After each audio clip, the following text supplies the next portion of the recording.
Hello बच्चों, तो कैसे हो आप लोग। आई होप आप लोग बहुत अच्छे होंगे और बहुत मेहनत के साथ आप लोग मैट्रिक परीक्षा की तैयारी में जुटे होंगे। अब बहुत कम दिन बचा है, तो हमने आप लोगों के लिए ये सेट तैयार किया है। इसमें बहुत इंपॉर्टेंट क्वेश्चन डाला गया है जो बार बार आपको देखने को मिलेगा, तो रट लो बस।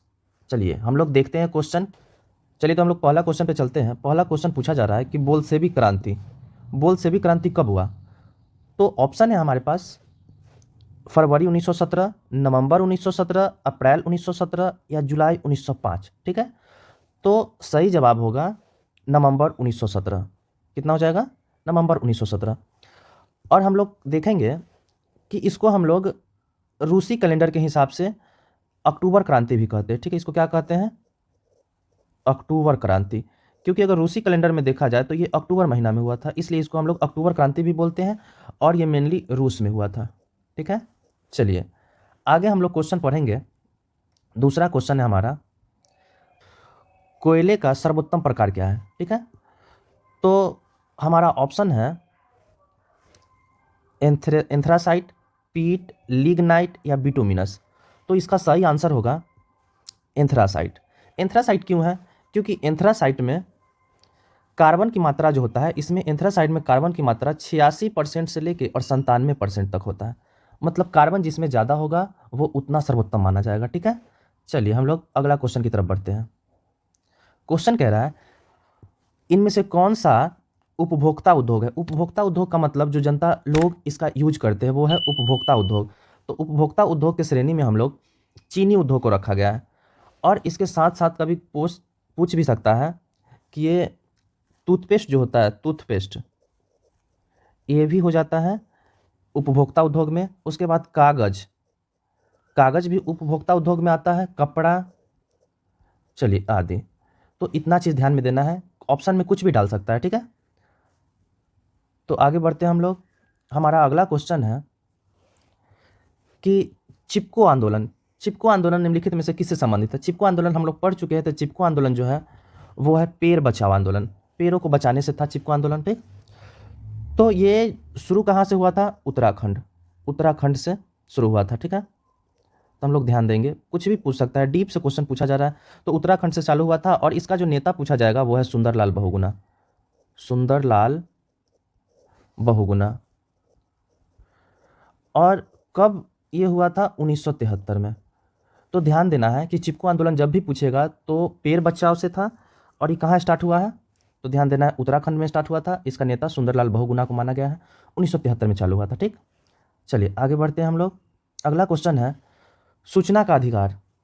सूचना का अधिकार अधिनियम कब लागू किया गया? तो सूचना का अधिकार जिसको हम लोग कहते हैं आरटीआई।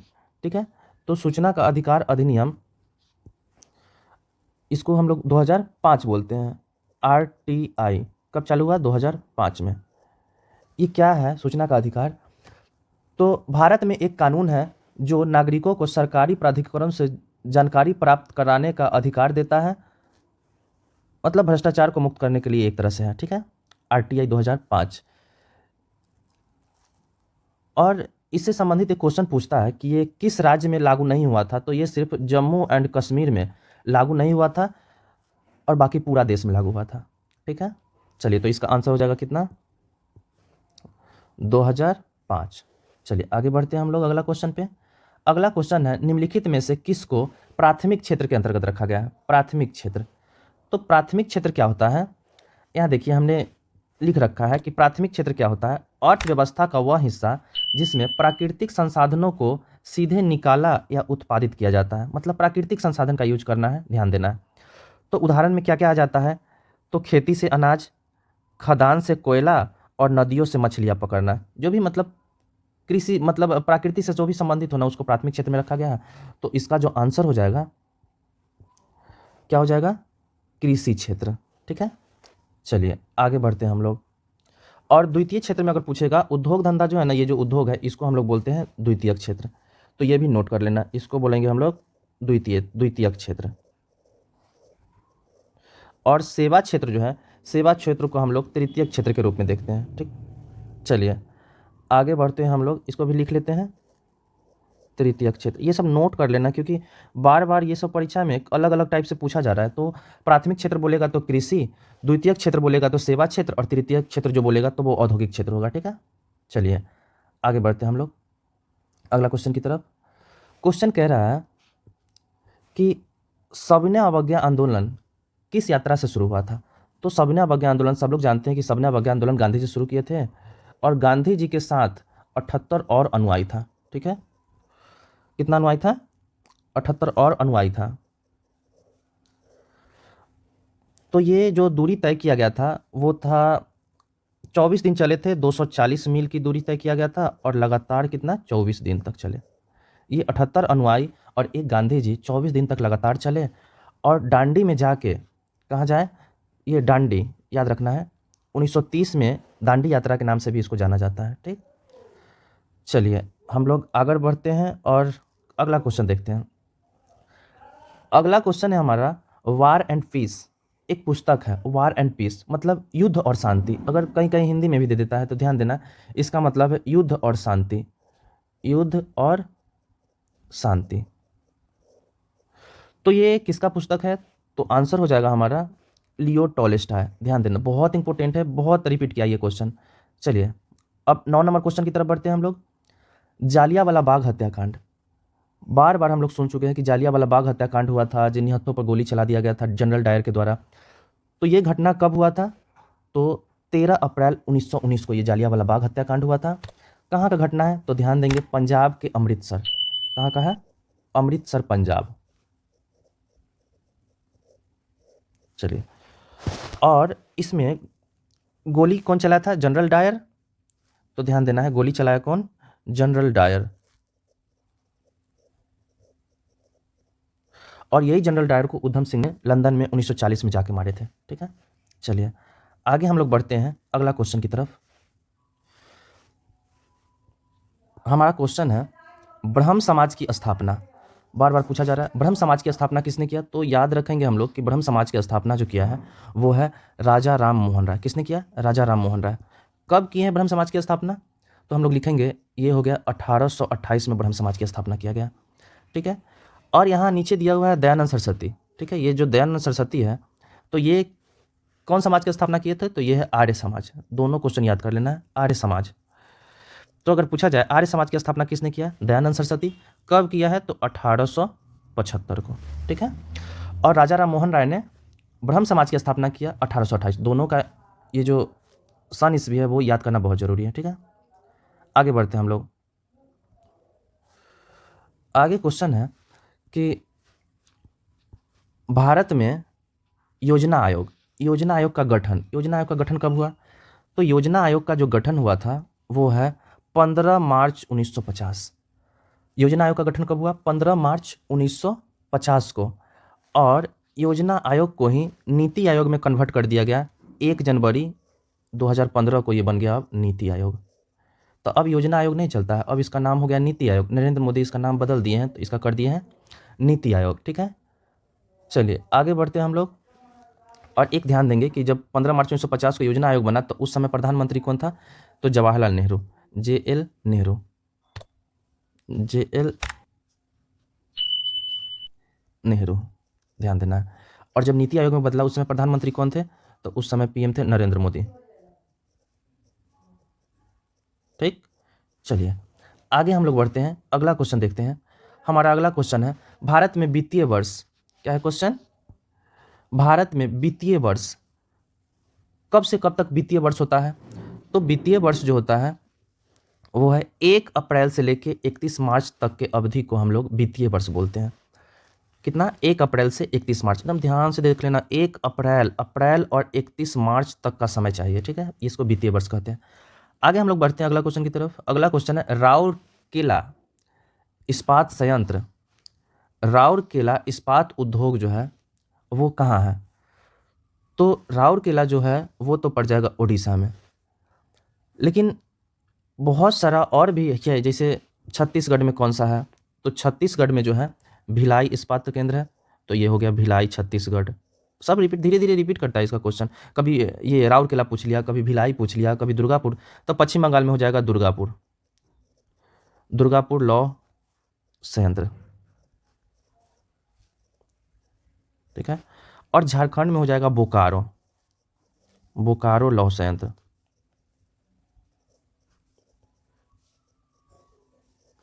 तो अगर भिलाई लौह संयंत्र के बारे में पूछें, चाहे लौह इस्पात, तो कहाँ बुलाएंगे? छत्तीसगढ़। चलिए, इतना ध्यान देना है। और एक और बात बार बार पूछता है कि कौन सा संयंत्र किसके सहयोग से बनाया गया, तो वो भी ध्यान देना है।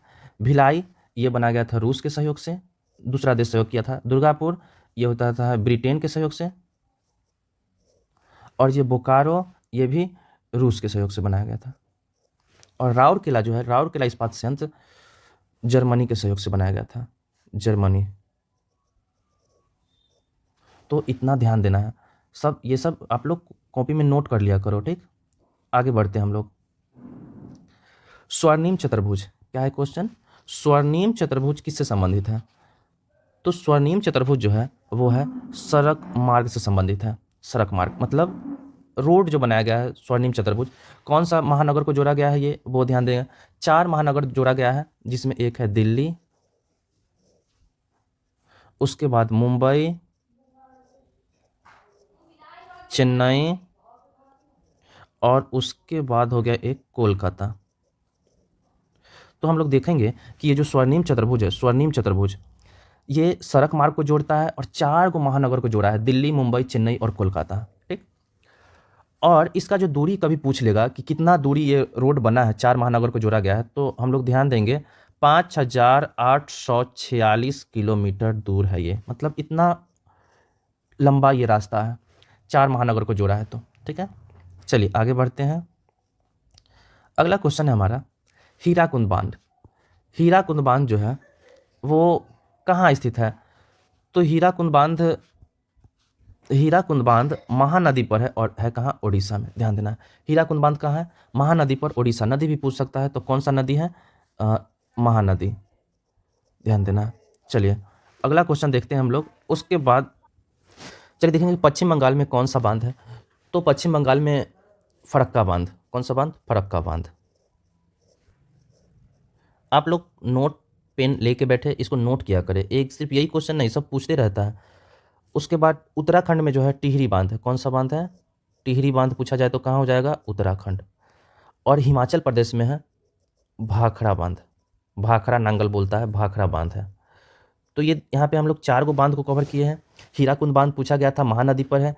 पश्चिम बंगाल में फरक्का बांध है, और उत्तराखंड में टिहरी बांध, और हिमाचल प्रदेश में भाखड़ा बांध, ठीक।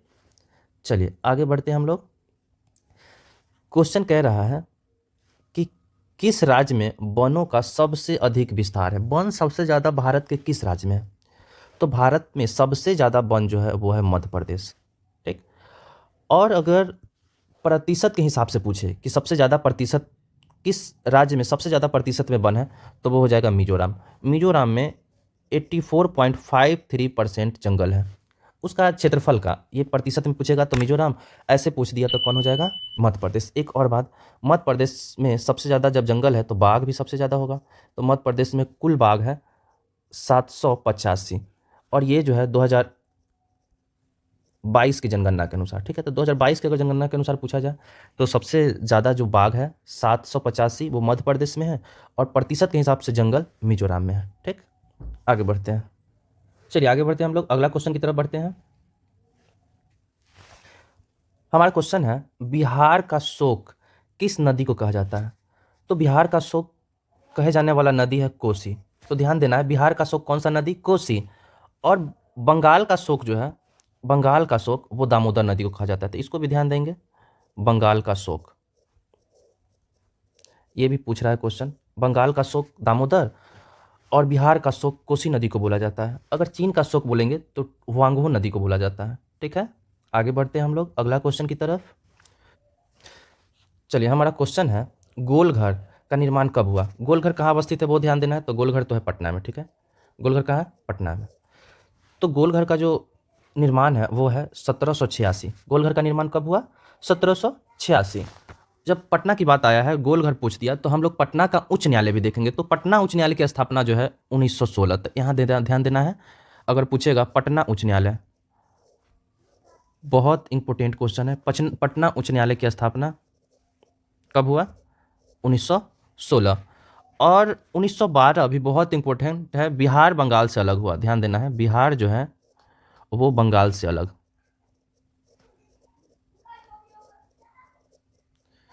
तो देखो 3 गो क्वेश्चन यहाँ पे आ गया। 3 गो क्वेश्चन कौन कौन सा है? तो गोल घर का निर्माण कब होगा? तो ध्यान देंगे, गोल घर जो है वो बनेगा 1786 में। कहाँ पे है? पटना में। काहे बनाया गया था? वो अन्न के भंडार के लिए बनाया गया था। उसके बाद ध्यान देंगे 1916 में पटना उच्च न्यायालय की स्थापना होगा और 1912 में बिहार बंगाल से अलग होगा। तीनों क्वेश्चन बहुत इंपॉर्टेंट है। चलिए आगे हम लोग अगला क्वेश्चन की तरफ बढ़ते हैं। क्वेश्चन है कि भारत में प्रथम तेल शोधक कारखाना कहाँ स्थित है? तो तेल शोधक कारखाना जो भारत में सबसे पहले बना वो था डिगबोई, और डिगबोई कहाँ पड़ता है? असम में। तो डिगबोई में है तेल शोधक कारखाना। और ये कब बना? तो 1901 में। भारत का प्रथम तेल शोधक कारखाना डिगबोई 1901 में बना। और असम की बात आता है, ये कहाँ है डिगबोई? तो याद रखना है असम में है। और काजीरंगा अभ्यारण्य भी असम में है। तो ध्यान देना है, 2 गो अभ्यारण्य, एक हो जाता है काजीरंगा जो एक सिंग वाला गेंडा के लिए प्रसिद्ध है, और एक होता है मानस। ये 2 अभ्यारण्य भी ध्यान देना है जब असम की बात आए, ठीक है। चलिए आगे बढ़ते हैं हम लोग अगला क्वेश्चन की तरफ। अगला क्वेश्चन है कि ग्राम कचहरी का प्रधान कौन होता है? तो ग्राम कचहरी का जो प्रधान होता है वो होता है सरपंच, ठीक है। चलिए आगे हम लोग बढ़ेंगे नेक्स्ट क्वेश्चन की तरफ। क्वेश्चन है बांग्लादेश कब स्वतंत्र हुआ? तो बांग्लादेश कब आज़ाद हुआ है? सो ध्यान देना है। तो आंसर हम लोग देंगे 1971। बांग्लादेश कब आज़ाद हुआ? 1971 को। चलिए नेक्स्ट क्वेश्चन की तरफ बढ़ते हैं। अगला क्वेश्चन है कि संपूर्ण क्रांति का नेतृत्व किसने किया? संपूर्ण क्रांति बहुत इंपॉर्टेंट है। संपूर्ण क्रांति का जो नेतृत्व किया है, किसने किया संपूर्ण क्रांति का नेतृत्व? तो 1974 से चालू हुआ था और संपूर्ण क्रांति के लिए प्रसिद्ध है जयप्रकाश नारायण। कब हुआ है? 1974। और कहाँ से स्टार्ट हुआ था? तो पटना गांधी मैदान। कहाँ से? पटना गांधी मैदान से, ध्यान देना। तो जब भी पूछे संपूर्ण क्रांति, ध्यान देना है जयप्रकाश नारायण 1974। चलिए आगे बढ़ते हैं हम लोग। क्वेश्चन नंबर 23 है। क्वेश्चन कह रहा है उद्योग किस खनिज को उद्योग की जननी, उद्योगों की जननी कहा जाता है? किस खनिज को हम लोग उद्योगों की जननी कहते हैं? तो उद्योगों की जननी कहे जाने वाला खनिज जो है वो है लोहा। क्योंकि जब लोहा का खोज हुआ तो उसके बाद से बहुत सारा उद्योग धंधा, अधिकतर तो देखते हैं हम लोग लोहा से ही बनता है, ठीक है। तो लोहा का अगर परमाणु संख्या पूछ दे कभी, तो लोहा का संकेत Fe होता है और परमाणु संख्या होता है 26, ठीक है। और अगर सोना का परमाणु संख्या पूछे तो इसका संकेत Au और परमाणु संख्या इसका होता है 79। तांबा का होता है Cu और परमाणु संख्या 29, और मैग्नीज का होता है Mn और इसका परमाणु संख्या है 25। तो देखिए हम लोग विज्ञान का भी कुछ क्वेश्चन टच कर लिए कि अगर किसी का परमाणु संख्या पूछते और उसका संकेत पूछते तो ये ध्यान देना है, ठीक। आगे बढ़ते हैं हम लोग। हमारा अगला क्वेश्चन है कि भारत छोड़ो आंदोलन का प्रसिद्ध नारा क्या था? भारत छोड़ो आंदोलन जब 1942 में हुआ, ध्यान देना है, कब भारत छोड़ो आंदोलन हुआ? 1942। तो उसका जो प्रसिद्ध नारा था वो था करो या मरो। क्या था? करो या मरो। किसने दिया ये नारा? करो या मरो का नारा किसने दिया? तो ध्यान देना है, यह है गांधी जी के द्वारा दिया गया था। किसके द्वारा? गांधी जी 1942 में भारत छोड़ो आंदोलन के दौरान करो या मरो का नारा दिए। और इस भारत छोड़ो आंदोलन को हम लोग अगस्त क्रांति के भी नाम से जाना जाता है। तो ठीक है, भारत छोड़ो आंदोलन का ध्यान देना, अगस्त क्रांति भी देगा। चलिए आगे हम लोग बढ़ते हैं अगला क्वेश्चन की तरफ। हमारा अगला क्वेश्चन है और अंतिम क्वेश्चन है आज का, राष्ट्रीय जल मार्ग 1 है। तो राष्ट्रीय जल मार्ग मतलब पानी के रास्ते से अगर हम लोग दूसरे राज्य या दूसरी जगह पे जाते हैं तो उसी को हम लोग जल मार्ग घोषित किया गया। तो जल मार्ग 1 कहाँ से कहाँ तक जाएगा? तो वो ध्यान देना है, वो है इलाहाबाद से हल्दिया। तो अगर राष्ट्रीय जल मार्ग 1 का है तो इलाहाबाद से हल्दिया। अगर वो 2 का है, राष्ट्रीय जल मार्ग 2, तो सादिया से धुबरी। इसको हम लोग करेंगे नेशनल वाटर हाईवे 2, ठीक है। कहाँ से है? सादिया से धुबरी। और अगर NW3 बोले, नेशनल वाटर हाईवे 3 बोले, तो वो है कोल्लम से कोट्टीपुरम। तो इसको ध्यान देना है NW3, ठीक है। चलिए सोशल साइंस का हम लोग का ये चैप्टर खत्म हुआ, 25 क्वेश्चन। अगर आप लोग चाहते हैं कि ये वीडियो लगातार आते रहे इस टाइप का, तो आप लोग कमेंट करें और सब्सक्राइब करें और बोले कि किस विषय पर आपको इंपॉर्टेंट क्वेश्चन चाहिए। ये ऐसा क्वेश्चन है जो बार बार बहुत मस्ट भी आई क्वेश्चन है, और जब भी हम पढ़ाएं तो आप लोग कम से कम कॉपी और पेन लेके बैठे और उसको नोट किया करें, वीडियो को रोक के नोट किया करें। बहुत इंपॉर्टेंट क्वेश्चन है और हमेशा एग्जाम में देखने को मिलेगा, हर क्वेश्चन में से आपको कुछ ना कुछ देखने को मिलेगा। बस ये नाम का सिर्फ 25 क्वेश्चन है, लेकिन ये 25 नहीं है, हम हर क्वेश्चन में 2-3 एक्स्ट्रा फैक्ट बता रहे हैं, तो वो हमको लगता है कम से कम तो 50 क्वेश्चन जरूर हो गया। ठीक है, तो हमने ये बहुत मेहनत से बनाया है। आप लोग इसको सब्सक्राइब करें, लाइक करें, और ऐसा वीडियो चाह रहे हैं तो आप लोग प्लीज़ कमेंट करें। ठीक है, धन्यवाद, बाय।